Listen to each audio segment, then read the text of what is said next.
Hello everyone, in this tutorial, I'm going to show you how to see your subscribers on YouTube. So if you want to see your subscribers and you don't know how, just follow my steps to learn it. Before we start, leave a like and subscribe for more tutorial. First, you will not go on basic YouTube Studio app, so you will open a Chrome on your device.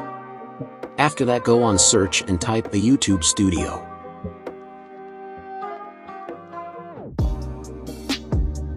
Now you will not go on first long, because that will send you on basic YouTube Studio, so you need to go on login section, and you come on desktop version of YouTube Studio. Also if is not, you can select the desktop version. Now scroll to the bottom of the page, and zoom in on this section. This is section for new subscribers, and you need to click on this blue text, where is written see all.